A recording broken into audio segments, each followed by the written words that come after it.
thanks so much for having us here.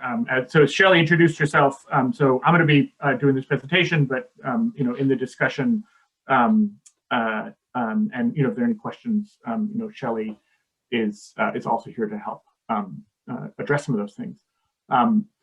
So I'm going to talk a little bit about employee ownership. I think we're going to, in this sort of presentation, we're talking about really three things in this. So one is just to sort of go over a little bit like why employee ownership, and then go a little bit into sort of at the high level, the two major forms that employee ownership takes and why you might want to think about that, or why your clients might want to think about that.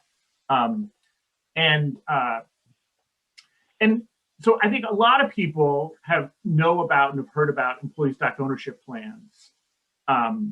I think when we talk about sort of why employee ownership is the best idea we've never heard of, is that for many small businesses, I think a lot of advisors and a lot of professionals will sort of learn that an ESOP doesn't work for a small business, that you need to, or depending on how you define it, small, but that for lots of businesses, an ESOP doesn't work.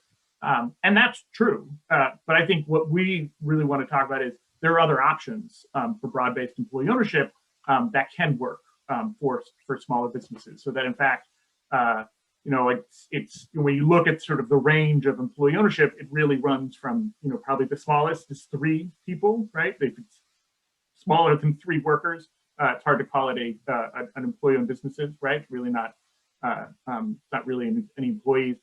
To the largest, I think, Publix supermarket, 100% employee-owned, over 300,000 employees. So it really does run the gamut. So first, we're going to talk a little bit about why employee ownership. One of the key things from a worker's perspective, from an employee's perspective, earnings are higher, right? So I'm going to talk a little bit about like why for the sort of worker and society side of this, and then talk about why an owner wants to look at it. Earnings are higher at employee-owned companies.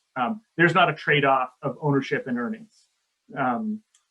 We look at an example here. This is Harpoon Brewery. Folks may know this is sort of the moment when they were sort of announcing that they were implementing the ESOP at the company.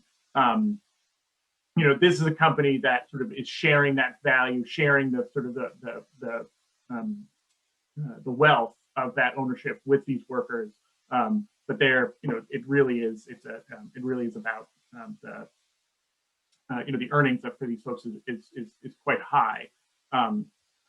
The other piece around longevity, right? So employee ownership really one of the things at core what it does is it connects the workers in a business to the success of that business, right? The turnover is lower, longevity is higher. An example of this in the home care space. So there's the largest worker cooperative in the home care industry in the United States is actually based in the Bronx. They have a turnover rate that's a third of what their competitors have, right? And so there's just like, the idea of like when ownership is shared, it really does, build that loyalty. It really cements that loyalty. There's an owner, there's a guy at the National Center for Employee Ownership, Corey Rosen, who always talks about like people want to give, the way you get productivity in companies is you have to give people a sense of ownership. And he always says like, that's kind of like giving somebody a sense of lunch, right? Like you actually want to give people lunch, right? Like you have to want to give people real ownership to get that connection to folks. And it does have those benefits. This is an example of a small strategic IT company based actually out of Western Massachusetts. This around longevity. They're operating in a place where the labor market is not preferable to them. It's difficult to recruit. It's difficult to retain people. Employee ownership is the thing that does that to them. Third piece around workers, around the sort of benefits here is it's security. With an ESOP, it really does create a meaningful retirement base. So the average worker in an ESOP has 2.5 times a greater retirement savings. So it really does create kind of this legacy for folks because it creates stability for workers over time. there's a company, web manufacturing. It's New England based. They've got operations worldwide, but in New England and New York. This is an example. They sold this company to the ESOP in 1985, I think. And the owner, who's still there, who's still involved with the company on the board level, he sort of looks at this and he says, this was the thing that was the best thing he ever did. It didn't hamper their growth. It cemented the growth, and it just built, amazing culture. So those are all things that sort of help the company. But I think one of the things that's really important is, like, for an owner, why do you want to sell to your employees, right? When you want to think about this, like, what's the benefit? And I think for us, there's sort of really three things that sort of stick out around this. One is that, and it's not always the case, right? But there's a presumption, I think, sometimes of, like, when you're selling to your employees, you got to sell a discount. But the reality is, oftentimes you can realize a higher after-tax gain, right? So there's the 1042 rollover, which allows you to defer the capital gains on a sale of a company to employees. And if you pass those assets onto your family, you can actually completely not just defer, but avoid the capital gain. Not widely used, but for the right person, it can be great. The other piece, so that I think is really important here, is that most ESOP transactions, in fact, almost all ESOP transactions, are stock transactions. They're not asset sales. And because they're stock sales, right, you have a problem around the liability issue, right? Like that, I don't want to pretend that doesn't go away. But because of the tax advantages that worker co-ops and ESOPs have, they don't need to worry about depreciation. They can effectively like push off the tax. They can really sort of avoid federal income tax. And so the things that, from a financial standpoint that sort of encourage an asset sale or really go away in an employee ownership transaction. So oftentimes with that, folks will actually realize a higher gain from selling to an ESOP or to a co-op than they would to, at a lower price. The other piece is that there's a lot of control around this. So you can sell all of your company. Most employee ownership transitions, the owner doesn't go away. The owner doesn't, they're doing this 5-10 years before they're leaving. Sometimes people are sticking around, and it's a sale and they're gone. But most of the time, people, when they sell it, they stick around. They're staying around. And you can have a lot of control over that transaction and that transition. And so it just creates an enormous amount of flexibility and control that doesn't happen when you're selling to an outside party. And then the other piece here is that I think a lot of folks know that there's a lot of seller's remorse when businesses sell. And sometimes it's because the assets are sort of like rolled up and things are shut down, or the business operates in a different way, or things like that don't go exactly right. And I think what we found is that employee-owned, the folks who are selling their employee-owned company to employee ownership, that there's an enormous amount of sort of happiness around that work. So here I'm going to talk a little bit about kind of the two forms of employee ownership. I list here a third one, which is a hybrid model, but really we're going to talk about two main forms here: employee stock ownership plans and worker co-ops.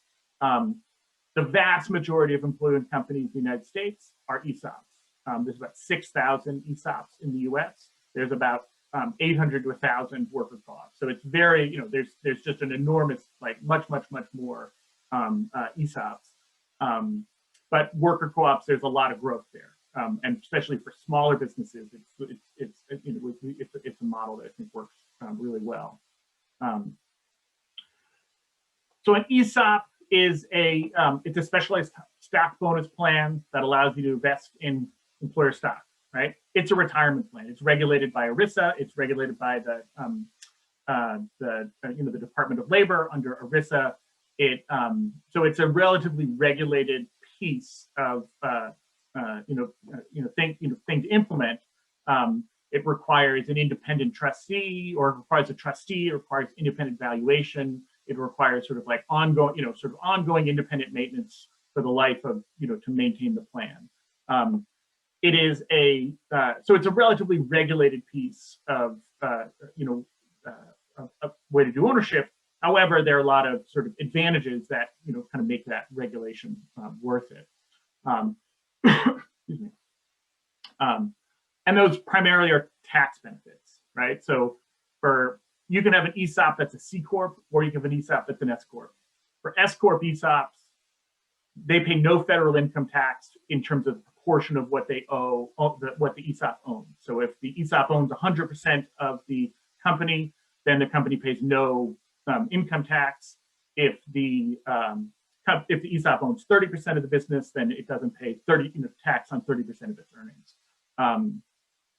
For the workers, there's no tax liability for those folks for sort of the shares that they're getting until they take the withdraw for retirement. So in that sense, it's like it's tax deferred, and that if you do go down the road of a C Corp, if you're not an S Corp, contributions to the ESOP, like usually the way it works is the ESOP, the company borrows money to buy itself to ESOP.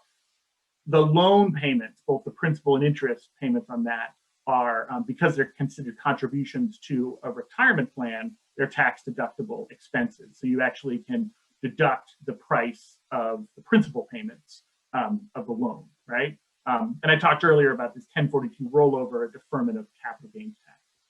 So there's, public policy in the United States really, does sort of advantage ESOPs. And there's two groups, the ESOP Association and the S Corp Association of America, whose main purpose is to, maintain and expand these, these tax benefits around ESOPs. The drawback around ESOPs is that, I guess here is that there's the sale price is regulated. It's very difficult to do a strategic purchase price within an ESOP. It's considered sort of a financial buyer sale price. And so that presents some challenges for a company that might be in a growth stage, or for an industry where earnings multiples are pretty high. It's a difficult thing, or for an owner who says, like, if a company says, like, if there's something in that company that somebody else sees, it's difficult for an ESOP to realize that in the sale price. There are mechanisms to match strategic price around synthetic equity and through warrants and through complicated, financial stuff that is beyond what we do at ICA. But there are, so it's not to say that you're highly limited in that, but it is, there are some sort of constraints around the sale price with an ESOP. So shifting over to worker co-ops, it's a pretty different model. It's direct. The main difference between a worker co-op and an ESOP is, in an ESOP, it's a retirement plan trust that owns the company. In a worker co-op, it is individual workers who own the company directly, right? So it's the way to think about it is it's much more akin to a partnership than it is to anything else. The key difference is the way that the shares of that partnership are structured. So it's a business that's owned and controlled by its employees. The key thing here is this idea of like one person, one vote. So that's, I think, maybe the key driver of what a worker about any kind of cooperative. So folks may be familiar with ShopRite, Ace Hardware. These are all producer cooperatives.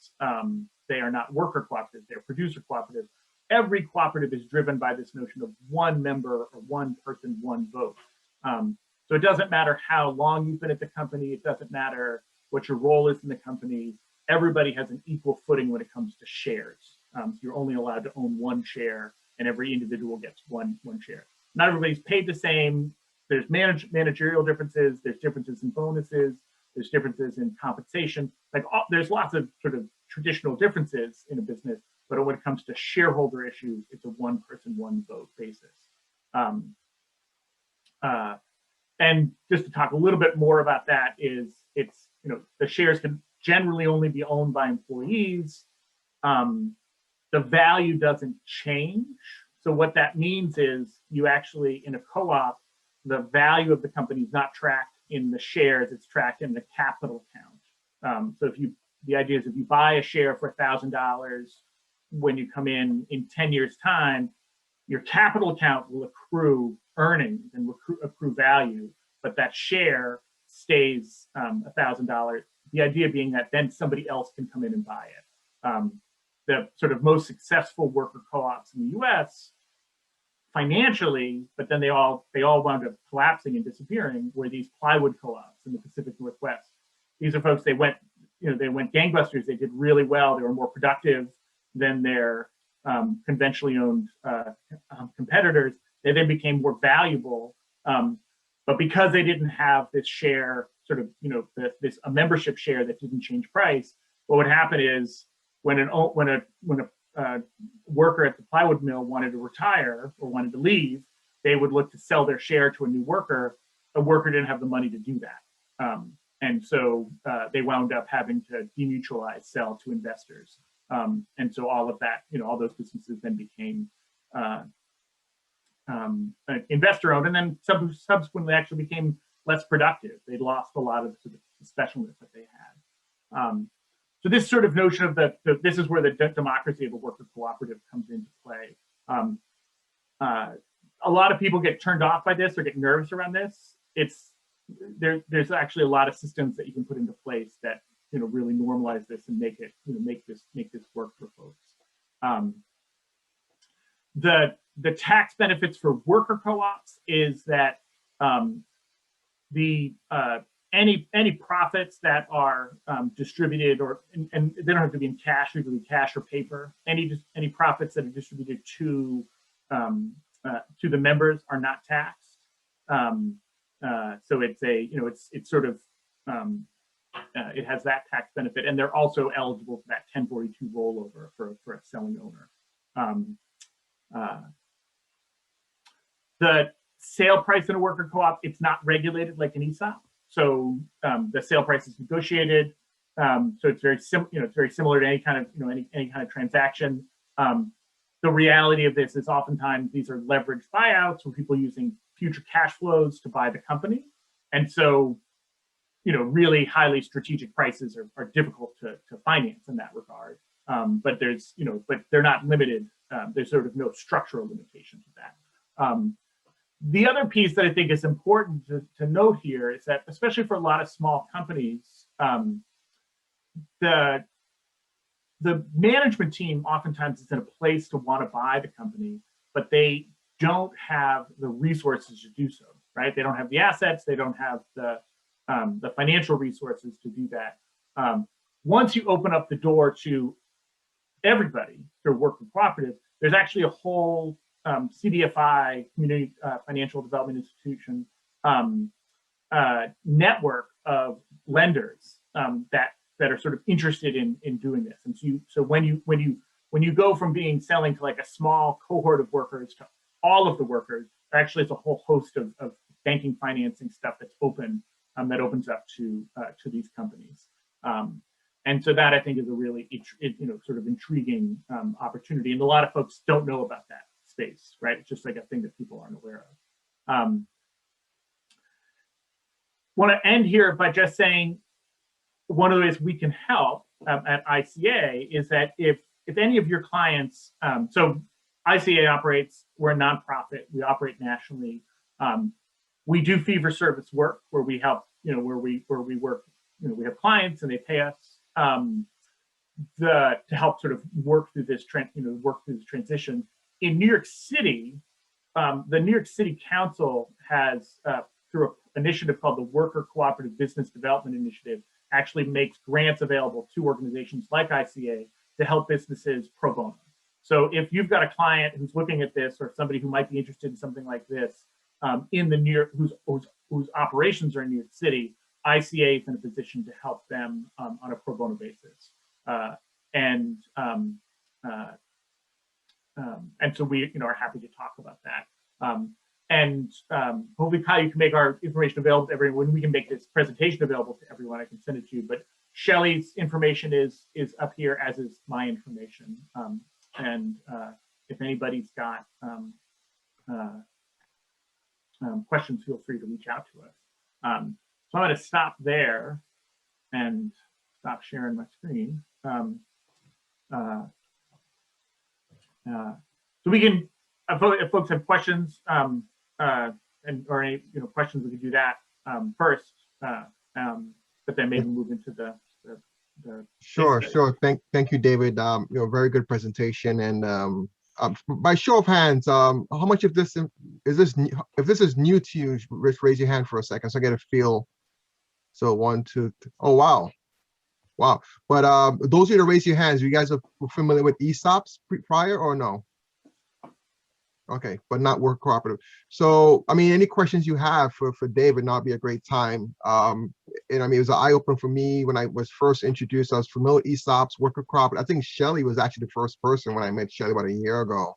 I was very intrigued about it. In the case study, they had a deal that had some issue closing. So we do at times have deals that have a tough time closing, and the right buy could be the employees themselves. So we'll get into that in a second.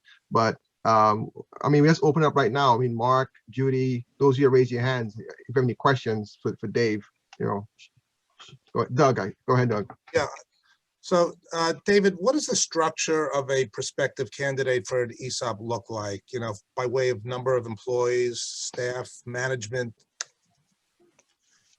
Yeah. So for an ESOP, generally speaking, it's all the sort of the core calculation is whether the tax it's the ratio of the tax benefit to the your tax burden, right? So generally speaking, folks are looking at the first thing the ESOP consultants are looking at is if you've got sort of taxable net earnings of consistently of over $400,000, then the return on that, sort of the cost of setting up ESOP and maintaining ESOP can happen within a year, right? Like if the tax benefits really become, like kick in really quickly.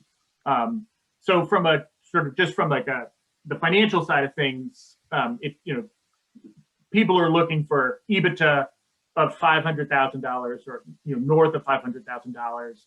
Obviously, the higher you get above that, the bigger the benefits get. The average ESOP has 100 employees.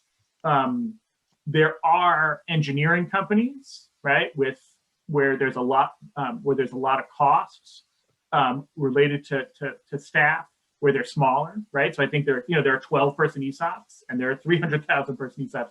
There are some limitations with regard to the payroll. So the ESOP, the value of the, most ESOPs are leveraged, meaning that they're, you're borrowing money to buy the company over time. And there are limitations on how much money the company contributes to the ESOP each year based upon payroll. So it's 25% of payroll. So if you're doing a 5-year schedule, right, of something like that, there are some limitations around that that are there that get into the weeds. But generally speaking, the typical ESOP is a company that's got north of 75 employees and consistent net income or EBITDA, like north of $500,000.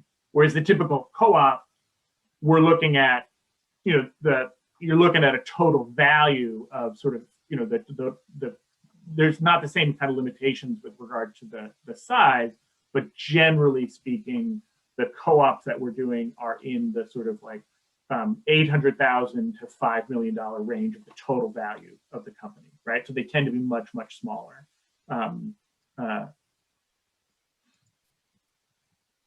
Usually around 15 employees. That's the big problem you run into a co-op is if you sell the company to a small number of people, you're sort of distributing the role that the owner played. If one of those people leaves, right, then if you've got 5 people and one of those people leaves and they're the person in charge of sales, you've just lost. You need a bench, right? You need that succession plan needs to be in place in order for the business to succeed. So we tend to think about sort of businesses with north of 10 employees. That becomes easier usually. Hey, Dave, quick question. If the company has, it meets a threshold as far as revenue, EBITDA, and employee count. However, there is one CEO that's pretty much running the entire show. He or she has zero infrastructure, no directors, management, so on. So heavy, top heavy, one person running the show and a lot of worker bees, so to speak. Mhm. Is what would you do in a situation like that? So generally speaking, we would, um, if they really wanted to go forward, we want to make sure that that owner is got sort of real incentives to stick around and help that transition, right? So we've actually had situations like that, a construction company where the owner really did kind of ran the whole thing. He wanted to step back. He actually wound up being the bank. He did 100% financing of this deal, and over the course of 5 years, he transitioned his roles to to a team. That worked because all the risk was on that owner, and so he had an incentive to he wanted some cash up front, but he had but that wasn't his big his big thing. He wanted he wanted to do that transition. You need a plan for that transition, right? Or you need a pathway to bring somebody in who can help. So we worked with a company once where in the course of the transition, they actually wound up acquiring a competitor and then selling to the broad groups of employees. And that competitor was bringing in, the sort of managerial skills that they needed. But if it's just like any transaction. If you're not bringing in the skills to run the company, it's not going to succeed. And that's a big part of what we're looking at in our sort of evaluation. David, Jeremiah, assuming that you have the skills to run the company, you have the people there, how many years of operation you guys are looking for or suggest that this company should have before moving into the ESOP? That's a good question. I would say, in general, folks are looking for at least 3 to 5 years of operations to be able to sort of show some level of sort of consistency. But if if it's 3 years and there's not been any financial, it's all been like boom years, right? That means a lot less, right? So in some ways it depends. The longer the company's been in business, the easier it is, right? This is these deals are most successful when the company is sort of pretty reliably able to produce a set amount of cash because it's all about debt service coverage. If that is, the more that's in question, the more, up in the air it is, the shorter the operations, the more that's up in question, right? So, but most of the folks that we're working with have been at the company for, more than, it's 15, 25, 30 years, right? Most of the folks we're working are looking at retirement. We have a few people who are looking to transition, and they're kind of in a shorter period of time. Those folks actually tend not to sell 100% of the company up at first. They sell a portion of the company, and then they use employee ownership as part of their exit. But that's a way for us to mitigate some of that risk as well. Right. I think Kirk had a question, and then we could jump into the case study, Dave. Sure. Yeah, I think I wanted to build on that, your point there, David. And it was that, would it not, in these businesses that they're sort of subscale, right? They don't have a layer of management. They don't have governance in place. They strike me as not being well suited for the program. However, it probably behooves an owner to actually put the infrastructure in place. It's going to be a drag on valuation, unfortunately, but it sets them up for success. Is that fair? Absolutely. Yeah, they didn't wind up going employee ownership at the end of the day. We worked with a company a couple of years ago where they didn't have that, like their value, their revenue wasn't or their operations weren't where they needed to be for the value they wanted, and they didn't have the operational capacity in place for the transition. We actually worked with them to sort of outline a general path, and they wound up bringing in sort of, other folks to help them sort of get that on that path. They wound up, being sold to a strategic buyer. But yeah, it's really critical to, to bring in that, like, you can bring in that, like, that work, and it's got to be part of that process. There's a group out of Baltimore called Obron, which kind of has a different approach, which is they're kind of a collective of, they're small, they're new, so it's not a proven model yet. But they actually do kind of they actually do acquisitions, and then they have some sort of management consulting and back office services in there, and primarily in Baltimore. But they've done, they bought a construction company, a staffing company, a IT, it's sort of an interesting mix of firms. So there are examples where employee ownership can work, but that's the exception, not the rule. So. And if I may, I'm going to hog the mic one more for another question, if you don't mind, because I got to jump. I'm really curious to understand on the spectrum of asset light versus asset heavy. My understanding is maybe it's more beneficial to one or the other because of the tax setup. Is that true? Yeah, I mean the big thing on the I don't know. We tend to I don't know if it's fortunately or unfortunately, we tend to do more asset light transactions, right? So more of our work is in, whereas ESOPs tend to be more asset heavy. So I think that probably is right. Co-ops ICA does more co-ops than ESOPs. We operate on the edges of ESOP space, not the core of it.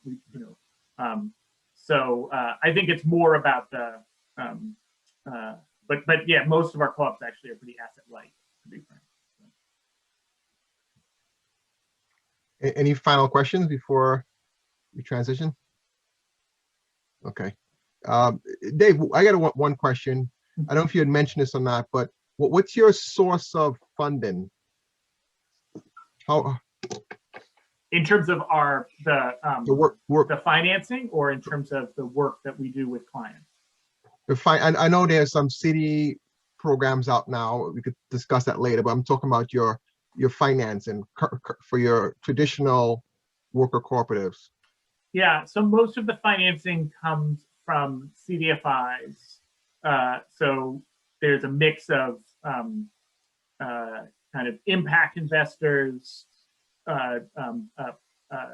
program-related investments from foundations, and government funds from the Treasury. The CDFI fund, will do up to $500,000 a year in a CDFI, maybe more actually, something more for bigger ones. They'll do, CDFI funds are available for that. So it's the same place that most CDFIs are, getting their funding. So it's impact investors, it's foundations, it's and it's the government. It tends to be it's a pretty niche space. So it's a relatively small it's a relatively small space. The biggest CDFI that does co-op lending is Capital Impact Partners. Last time I checked, they were $275 million fund. They're the biggest of a group of probably 15 funds that do that work. There is the National Co-op Bank, but they tend to, and they're much bigger, but they're a regulated bank. They're not a CDFI. Got it. Thank you. So Dave, I know I want to give enough time for folks to give some feedback on the study. Can we maybe do it on a high level? I know there are a couple questions in there that you posed. You did a great job in putting it together. So you could just touch it high level and give some of our advisors time to chime in and get some feedback, provide some feedback. Yeah, so just at a very high level, this is a company that is on the brink of completing their transition. So it actually hasn't actually happened. We're kind of in the space of loan committee,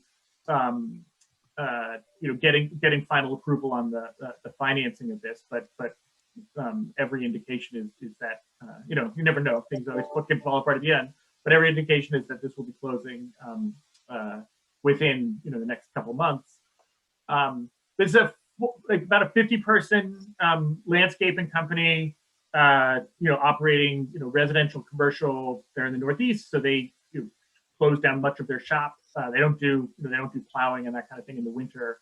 So they do a layoff every year. A lot of those folks come back, but there's always like some churn for employees. But there's the majority of these folks have worked for the company for many, many years. The company was listed for by a broker for about $3.5 million. As the piece came in, there was that was about $1 million more than the valuation and the appraisal for the business was, right? So it was like there was some sort of disconnect there. We actually were approached by the business broker. The owner had heard about employee ownership and said, I'm interested in this. And so we actually sat down with the broker and talked through this. And so actually spent a lot of this time, early on was working with them. And I guess, for us, we had sort of, I guess our kind of questions around this was, we looked at an ESOP versus a co-op. They were right on the cusp, right? They decided for financial and for kind of like, they thought the ESOP was kind of a pain, that a co-op was easier. So they felt it was just, easier to manage. And that the payoff was, was a longer payoff for them on the ESOP in terms of that return. But one of the things, I guess, maybe for us, it was kind of like one of the more interesting things around this was that there's the owner is leaving. He is gone. He's going to be leaving. He's going to not sticking around. He's transferring, ownership or transferring management to this 4-person, management committee. I guess the thing I was sort of curious about it for folks is sort of this, this first, this sort of first question posed is like, when is it appropriate or beneficial for a company with a management team? And I don't know why these folks didn't want to buy this company themselves, right? They just didn't make that bit like that, take that bite. We've talked to them a little bit about that, and I think they just they didn't like the risk a little bit. But I think for me, like one of the key questions here is like, this was a failed sale. Like they couldn't, it was sitting around for a long time. And, this was like employee ownership sort of fit the bill right away. The owners are really, the management team is really happy about this. They're really excited about doing this, even though their, return on investment is going to be, or they're not the return on investment, but the net returns they're going to get from, being a partial owner versus a full owner or less. For me, I guess the question I have for this group is just with more experience of just straight M&A deals. Does this resonate with folks? It's like, that's where, where there's, how folks are feeling about it. I'm happy to talk about, if other folks, I've laid out some of the questions here in the outset, but that's, I guess, would be the sort of place I would start. Thing I'm curious about. For us, we're most curious about. Yeah. Avi or Douglas Doyle, you guys want to take a stab at that? I don't really have a response to that. No. Okay. Avi, what are your thoughts? Sorry, I missed the question. I was on the phone. So the questions, and I'll rephrase, and Dave, if I missed this, let me know. Okay. So essentially, in this particular scenario, is a troubled company. The broker had it on the market for a couple of years. And from the get-go, is an ideal situation for an internal sale. And at this point, what's the major issue now, Dave? Is because the ownership is being pretty much split amongst all the employees, the return on that investment is less as opposed to just one key buyer, right? That's the point you were making. Yeah, well, I guess maybe more I was thinking along the lines of like, this is a company where the management team theoretically has the financial resources, and the company's like the company is quite, they made, they increased their sales during COVID, right? Like it's actually a pretty, stable, solid company. They just couldn't find a buyer. I mean, it was almost like it was like Goldilocks problem. They were too small, too small for big players, too big for small players. And, I guess what I'm kind of curious about is like, are there a bunch of companies in this space where workers, where the owners, the management team is sort of like, could do it, but doesn't want to bite. And that, is employee ownership a good fit for them? And what are folks' just thoughts on like that kind of hesitant management team? I have represented landscaping companies, both in the buy and sell side. I can tell you from my experience in the horticulture space, there's a lot of, it's not just going in and cutting the lawn, right? It's a lot of the design, implementation. You're trying to beautify spaces. So an outside investor coming in may not necessarily have that skill set. So it's actually a perfect opportunity for an internal purchase. However, the challenges that I've seen, I mean, prior to this opportunity David's presenting, a lot of employees just don't, quite frankly, have the money. And the notion was that the seller who's retiring, looking to retire, they want to sell the business. They want to get full value for that company. So that has been the disconnect, trying to find the buyer that's the right fit. It is a perfect scenario. The deal, I actually sold one 3 years ago. The one that didn't sell, the same thing. They were too small for the big player and too big for the small player. It's an interesting scenario. We end up deciding we never got it sold for that very reason. So that was the scenario that happened with us. Yeah, I mean, and one thing that can be considered in such a situation that we're seeing more and more, especially these days, where you have people that are willing buyers but don't necessarily want to put their own cash up, is structuring some sort of, whether it's a note or an earnout that is in some way tied to the future performance of the business. So that way, no one's writing a check today, but that way the seller still gets paid based on how the company does in the future, and whether they're getting 20% of profits per year for 5 years, whatever it is, to get them to the same point over a period of time without anyone having to reach into their pocket today. I mean, the other thing I'm hearing, at least anecdotally, because I don't do M&A work every day, is that, this pandemic has caused a lot of people to sit on the sidelines because of the absolute uncertainty as to when it's going to be over and how long it's going to be before it's over, and what are the impacts to the market between now and the time that it's over. But that there's going to be a really, once we get a sense of the pandemic coming to an end, whether that's at the end of this summer or the beginning of the fall, there's a sense there's going to be a lot of pent up mergers and acquisitions. But that's just anecdotal. I mean, some of the people on this call may have experienced, something quite the opposite. With this deal in particular, landscape, and it's seasonal.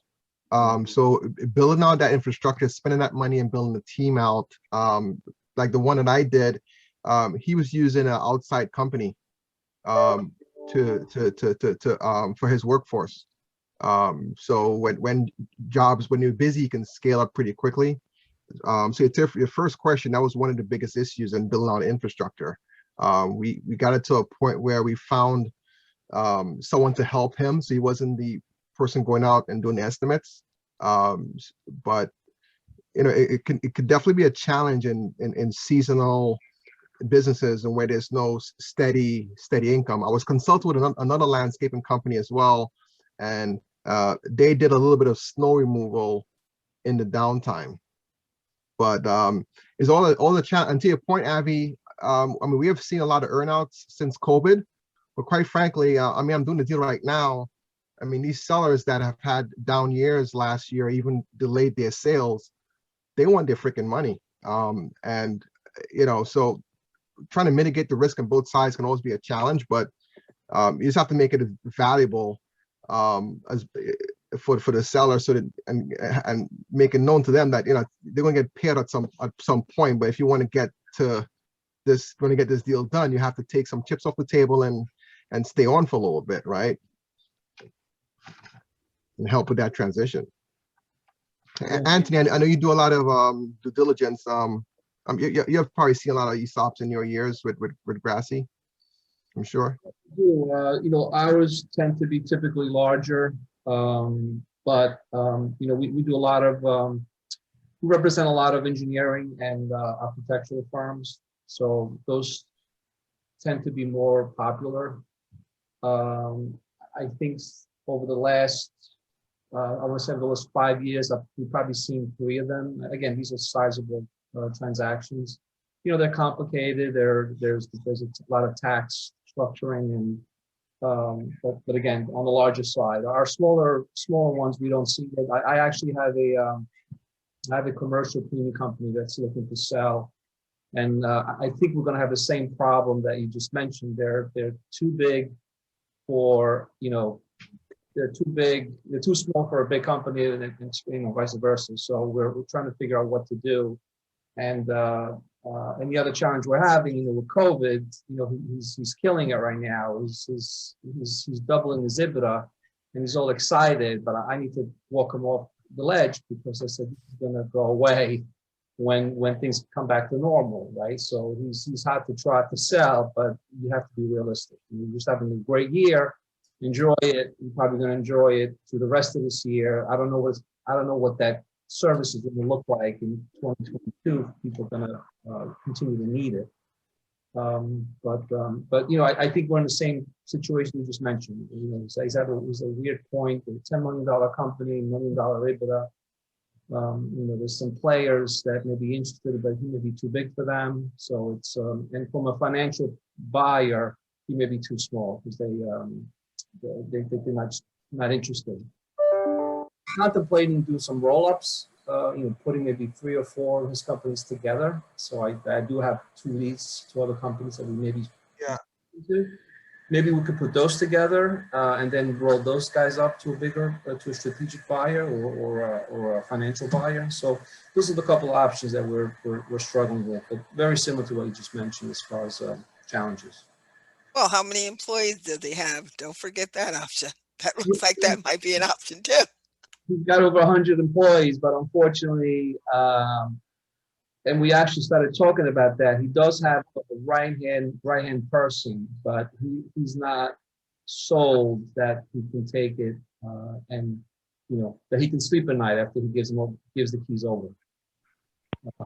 So Anthony, that's something that we take a look at with you and kind of do a look at all of the employees and figure out what's going on. Do we have the right people on the bus?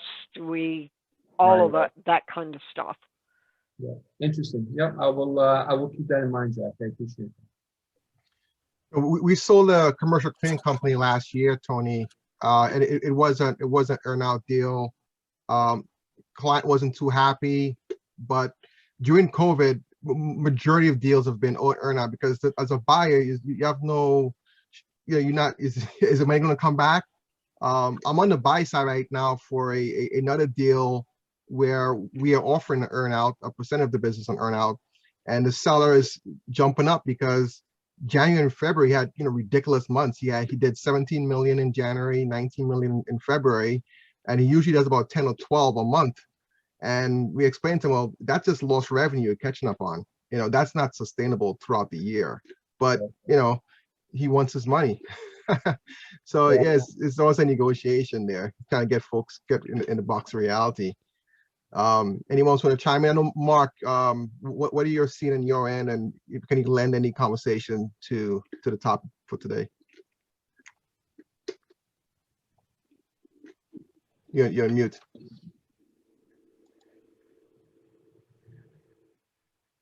Which Mark are you asking, Kyle?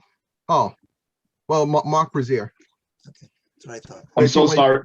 I'm so sorry, Kyle. Could you please repeat that? So you're involved in financing, right?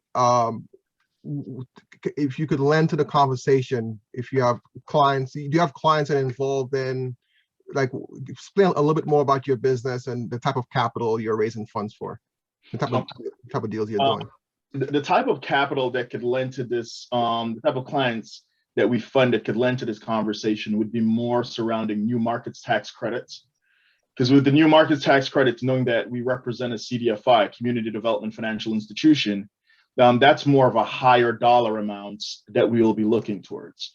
That's when it gets more integrated with the opportunity zones for individual developers that are trying to purchase multiple lots in one given time. And those are the high ticket ones. Those go 2 million and above where our funding is concerned. I can't say that we've ran into a lot of individuals who are going through that exact transition of selling their business. Usually we run into the individual that just recently purchased the company and they're seeking additional working capital to do various build outs. And that's when we would come into play to assess the business, do an analysis thoroughly, and then proceed as is with funding. Got it. Dave, I want to get George. I want to find out about the intellectual property. I'm assuming the employees take ownership of that. And George, have you seen any transaction of experience in transactions where is high asset and that asset being, patents, trademarks, and intellectual property of the sorts? Sure, good question. Usually the intellectual property should be already owned by the corporation. So if you have, let's say it's a technology company and there's patents involved, if the employees are inventors, they should have already assigned their rights to the company. So the company should own the IP. Those are some of the things you look for, even if it's a typical traditional M&A transaction. And then if it's trademarks, the same thing. The trademark should be owned by the company. Now, if sometimes the owner may be cute with the trademark, he may keep it to himself and license it to the company, so he gets a royalty back. But if it's going to be some kind of acquisition or ESOP transaction, I'm sure the employees will not want to be paying a licensing fee to the former owner. So they probably have to put it all into the corporation, or the intellectual property, whether it's software, patents, trademarks, copyrights, trade secrets. Obviously, the employees may not have access to all the trade secrets. But if they become an owner, there's a question now, who gets to know what? Do you trust all your employees knowing the trade secrets? There should be some kind of structure there as well. Yeah, that's why I asked you, because we did a talk on this 2 weeks ago, and it's interesting, especially trade secrets. So Dave, have you come across that before, and how I guess it might have one trustee that actually has the secret and hold it on behalf of the rest of the employees. Like, how is that typically handled? Have you run into that situation before? Yeah, so in an ESOP situation, that you would have a situation where in the same way that the trade secrets are known and sort of controlled by key employees with individual contracts around that, like that would be maintained, right? Because technically in an ESOP, it's actually the trustee who owns the shares. It's on behalf of the workers, right? So in that sense, you're an employee, but you're not a shareholder, right? You have certain voting rights, but you are directing a trustee on how to vote. So in that sense, you have sort of limited rights with regard to being a shareholder. It's an indirect ownership or a trust ownership. In a co-op, it's that's a little bit different, because there you have this is these are shareholder these are direct shareholders. And so in that situation, if that's an issue, generally when we run into that, which we haven't run into it a lot, it's not usually the sort of the big thing. What we wind up doing is actually helping folks sort of figure out a way to ensure that kind of, well, a good example is branding. So Equal Exchange, if folks are familiar with Equal Exchange Coffee, that's a worker-owned co-op. Their corporate structure is such that that brand name, that all that stuff, it's any proceeds that come from that, they actually don't go to, in a sale or any of that stuff. That actually is all sort of by kind of contract and by the governing documents. Actually, if any money is ever made on that stuff, it actually has to go to fair trade charitable organizations. So they've kind of built in a poison pill around sort of leveraging or using any of that intellectual property or trademark stuff. But you'd have to work it out on a sort of an individual by individual basis. So it would be certainly it's not something we run across a lot. There's most of these businesses that we work with don't have those things, those issues. But certainly when it does, you have to wind up building it into the sort of contractual agreements. And usually it's sort of sitting on a board of directors, right? Having that board and having people in that board who are kind of, building that protection. Got it.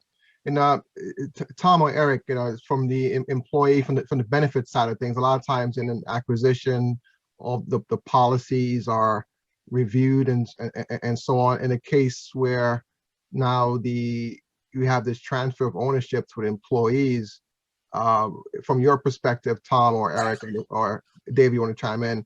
How are those policies handled? Yes, I can take that. So predominantly my experience is in private equity, M&A. So there, the transfer of ownership is to the private equity firm. So they're purchasing potential liabilities if those plans are out of compliance. I have now started to do work in ESOPs. That's mainly around a function of EBITDA. So, coming in and making sure that the plans are structured correctly. If there's any potential programs that could exhibit cost savings, they want to implement that prior to the ESOP so that they get the highest valuation that they can get for that company. In terms of the policies, they would remain the same despite the transfer of ownership. The company is the company and the plans are the plans. As long as the EIN numbers don't change, then the plans just follow whoever the new owner is. Eric, is that consistent with what you're seeing in Insperity? Yeah, that's exactly it. And also, I think Jackie might want to jump in on this too. Also on the HR standpoint, the culture and the makeup of the organization also plays big into this as well too, So I see that as a big thing too. Yeah, it's not only the culture of the current company, but the culture envisioned of the new whatever that's going to be. So you're absolutely right, Eric. Mm-hmm. Yeah, we on that issue, I think it's a really important one, especially with these smaller companies. But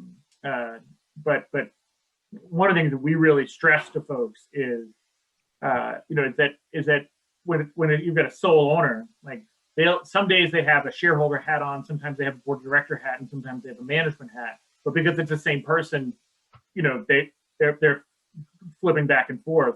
When you broaden ownership, you have to be really clear about, is this a management decision? Is it a shareholder decision? Is it a board of director decision? And so we spend a lot of time working with folks around that.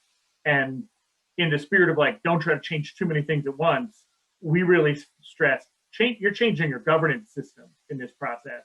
Don't try to change your management system on day one, right? Which doesn't mean that you don't. Over time, ESOPs and co-ops tend to be far more participatory, right? They tend to have democratic management, open book management, participatory systems in place. So there is a tendency to move in that direction. But we really stress with people on day one, you're training people how to be a board of directors, not how to be a manager. Your job is to run this piece of the shop. You continue to run this piece of the shop, and then some days you have to be a board member, and you need to think about that. So we really stress that division and making sure that people understand what what hat they're wearing in that day. That the story people would tell me the day the ESOP comes, the drivers, guy who works in shipping is I need to use a truck to move my friend's stuff, and it's no, you don't own the truck, right? You don't get to be to borrow the company's truck just because you're a person ESOP now. And so understanding that distinction is a big part of the training that we do with folks. Of course. Go ahead, Mark. Yeah, I just wanted to pick up on that with Dave. It seems like there's a lot of work to be done in the transition to the new roles. And, I'm just wondering how much time and effort and energy do you and ICA put into preparing the employees for the whole new situation that they're encountering now that they're not just employees, they're actually organizational owners as well. And the roles, the board members versus management, there's a lot of different hats that different people are wearing. And I think that transition is pretty tricky. And David, thanks Mark for making it clear what I was saying even better than just culture. but Yeah. it's jobs. What are the new jobs going to be? Who's going to do what? What's the handbook, employee handbook? What are the rules? Like, you can't take the truck. All of those things, HR really can jump in, and somebody like Mark can help with the coaching Exactly. of the employees as to their new roles and understanding what's going on in the integration. Because even once it takes place, there's a whole lot, they don't still get it. A Absolutely. lot needs to be done, which is where someone like Mark comes in. Thank you, Jack. David, before you answer that, we actually had a cutoff point. There may be opportunities for you to work with some of the folks that are here that can provide some additional outsourced services. And in reverse, we have clients as well that can utilize the mechanism that you provide through Worker Cooperative. So we're going to send out the information via email. Everyone's contact information can follow up. But I'd like to continue this conversation, Dave, especially in the LinkedIn group we can, and offline as well. So Dave, one final comment before we wrap up for this evening. Yeah, so I just want to appreciate everyone. I think, Jackie and Mark, the points you just close at, that is a big piece of what we're doing. And what we will work with companies, really it's 18 to 24 months is like our engagement with folks, sort of before and after. We don't get into the necessarily into the weeds with all that stuff. And so in fact, in that case, that's where getting to connect with folks like you to understand, to connect folks to some of that stuff. But it's a big piece of what we're doing. It's like that organizational design, and being really intentional about culture. And it can ruin this stuff if you don't do that right. This stuff can fall apart. So it's definitely. Just really appreciate everybody taking the time. So thank you much. Sure. I mean, this was great information. I appreciate you as well enlightening us on the opportunities. I know the cities, I'm actually speaking with the city on Monday about the same very program with the mayor's office. Because they have a big initiative with this. So you're going to be hearing a lot about employee ownership opportunities moving forward, because there's going to be a huge exodus, transfer of wealth in the next few years. And it's actually a good opportunity to defer on taxes with we don't have to get into that right now, but this year is going to be, you're going to see a lot of transfer of wealth and ownership this year. And this is going to be a good vehicle. So what's that, Douglas? Is any of it coming to me? It can be. It can be. I'm gonna be every month. I'm gonna be on this call every month. Oh man, looking forward to it. Well, hey, thank you each one of you guys, and remember, I forgot to put the links in. I'll put it via email for our next upcoming events. But thank you each one of you guys, and enjoy the rest of your day. Thank you. Thank you, Kyle, for hosting. Bye. Kyle. Yeah. Thank you, Kyle. Bye. Thanks, Kyle. Bye, David.